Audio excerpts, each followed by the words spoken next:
my channel. So in the last video we discussed distance vector algorithm. Now in this video we will be looking at the link state routing algorithm.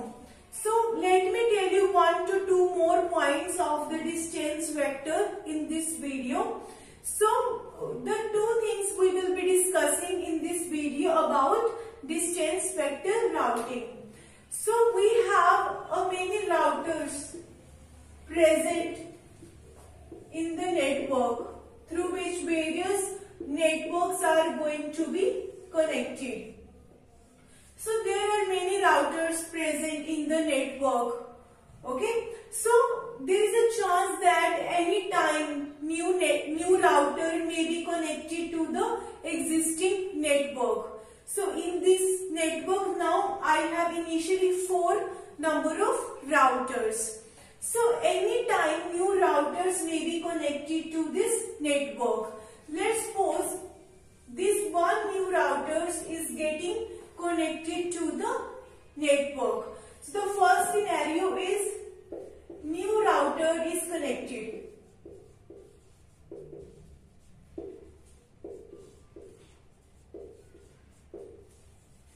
Okay, new router is connected to the existing network. So now how we will be dealing with this kind of situation? We have made our routing table for these 4 routers. We have made our routing table. But now one more new router is getting connected. So how we will be updating the routing tables, the existing routing tables of these 4 routers. Let's suppose this is R1, R2, R3 and R4. Now we have made the for these 4 routers we have 4 routing tables. We have followed the distance vector routing algorithm and we just followed the tree interval, and now we have made the complete routing tables for these 4 routers. And now this router R5 is getting connected to this existing network. So initially when any router is getting connected to the existing network, this router R1 is directly connected to the router R5. So initially, firstly, this router is going to be updated. We will modify the routing table of R1 initially. Okay, after the router 1 routing table is updated, later what would happen? All these routers will exchange their routing tables. Later point of time, what would happen? All these routers are going to exchange their routing tables. Then all the other routers R2, R3 and R4 will get to know about the new router R5, that this new router R5 is getting connected.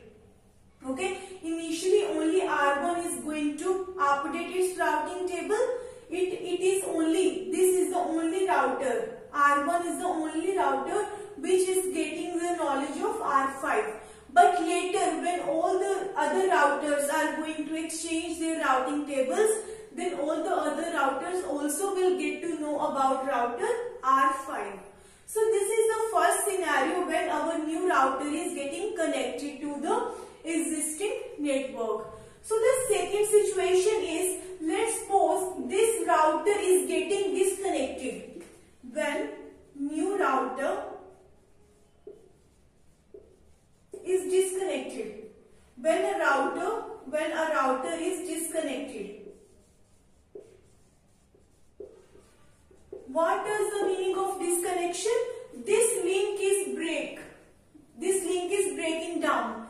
So any time new router might be connected, or any time any router might be disconnected or break down from the network. So this router R5 is now doesn't exist in the network. It has been separated out from the existing network.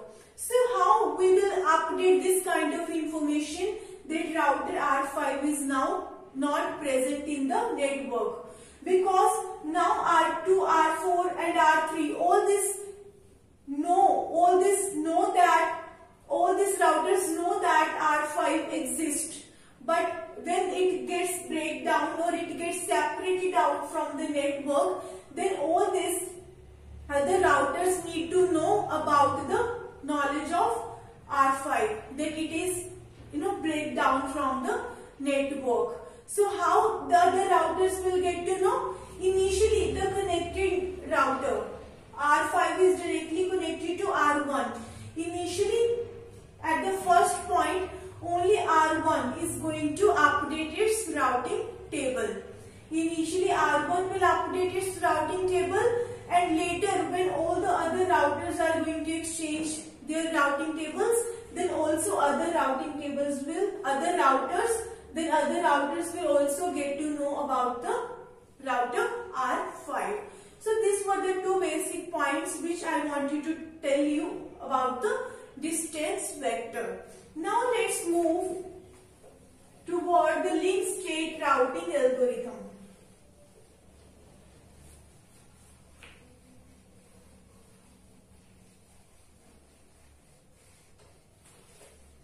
Now let's take a look at the link state routing algorithm.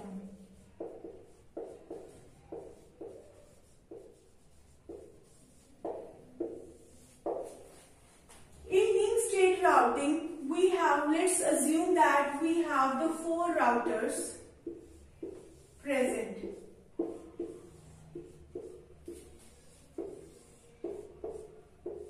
These are the 4 routers present in the network, and the distance is 2, 5, 7, 8.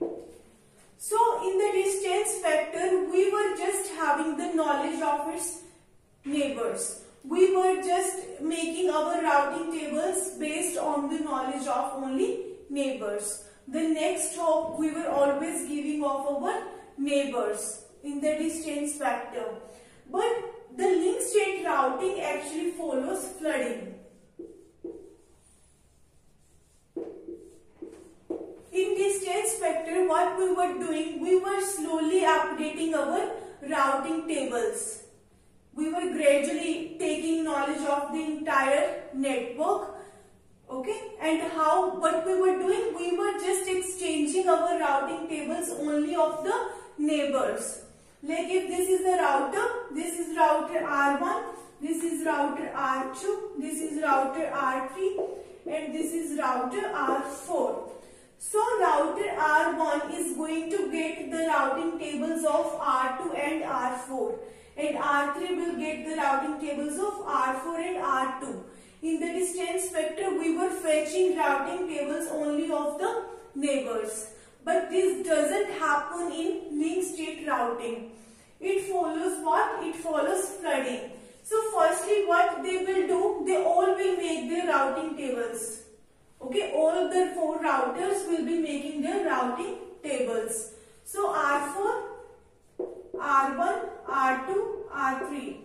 What is the distance from R4 to R1? 8. What is the distance from R4 to R2? There is a no direct distance present. There is a no direct connection between R4 and R2. There is an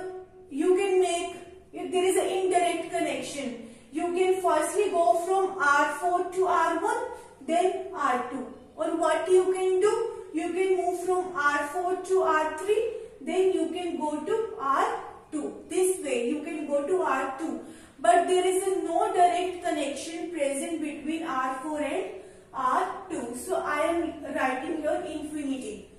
Next we have R4 to R3.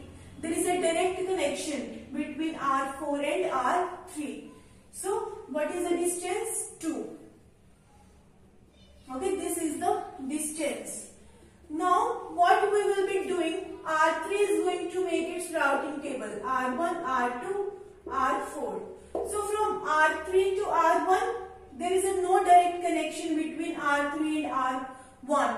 There are 2 hops actually present between R3 and R1. There is no single hop present between R3 and R1.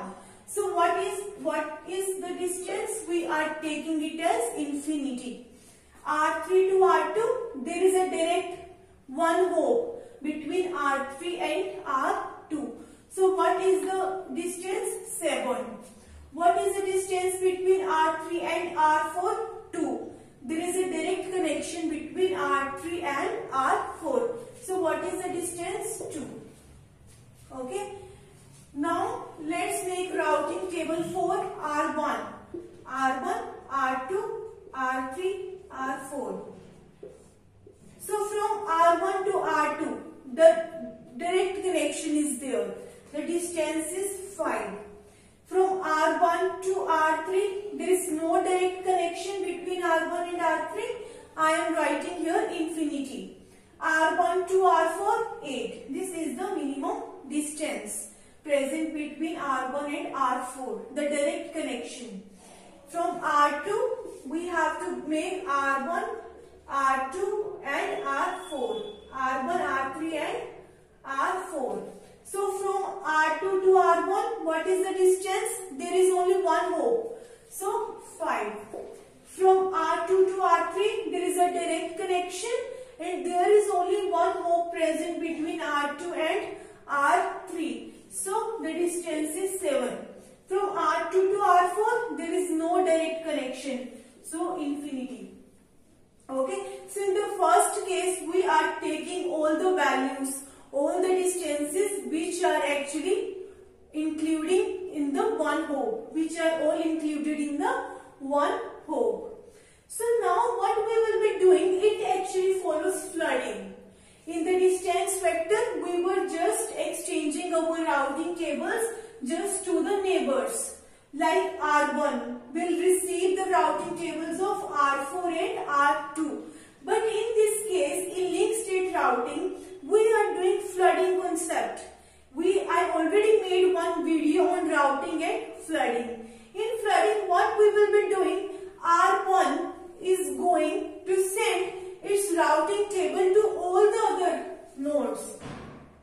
We are just not sending our routing table only to neighbors. We are sending our routing table to all the routers, all the other routers. So each router is getting routing tables of all the other remaining routers. R4 is having all the routing tables of R1, R2, R3. Okay, and R4. R1 is also having all the routing tables R1, R2, R3, R4. So each router has a routing table of all the available routers in the network. So if you look at R4 has R4 routing table, R1 routing table, it also has a routing table of R3. Infinity 7, 2. R2, R4, R1, R3, R4. 5, 7, infinity. So these 4 routing tables will be available to all the routers. Even if it is either R1, R2, R3 or R4. These 4 routing tables will be present to each router. So how routers will make decision to find the shortest path in this case? If you have to go from R4 to R2, let's suppose I have to take a decision.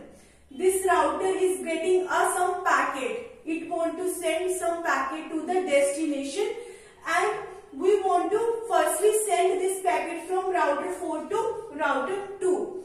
How router 4 will take decision that whether should I send the packet firstly to R3 or I should send the packet from R4 to R1. How we will take decision in this case? So firstly R4. The first situation is R1. You have to send your packet from R4 to R2. Firstly, what you will be doing? You will be sending your packets to R1.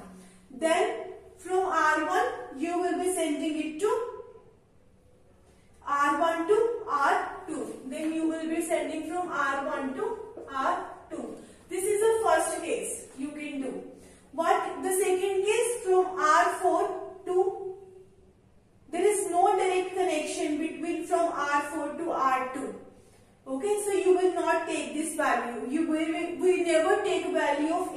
infinite, because that answer will also lead to infinite, and we always have to take the minimum value. Next option is from R4 to R3. R4 to R3, then from R3 to R2. Now I have to move from R3 to R2. This way. So what is the distance from R4 to R1? 8. And what is the distance from R1 to R2? 5. It is actually 13. Okay, it is actually 13. So from R4 to R3, what is the distance? 2. From R3 to R2, what is the distance? 7. So what is the total distance? 9. If you look at both the distances, 13 and 9. If you look 13 and 9, 9 is the minimum distance possible via R3. So if you go from R4 to R3, then you go from R3 to R1, you are going to get the minimum distance out of these two routes from R4 to R3, then R2, or the second route is from R4 to R1, then R2. Okay. So in this, the most interesting concept here is flooding.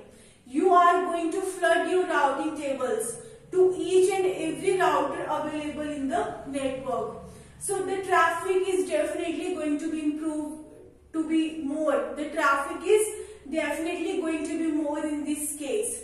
But you will get the shortest distance between source and the destination with the help of link state routing. Okay, so thank you so much for watching my video. If you like my video, please like, share and subscribe my channel.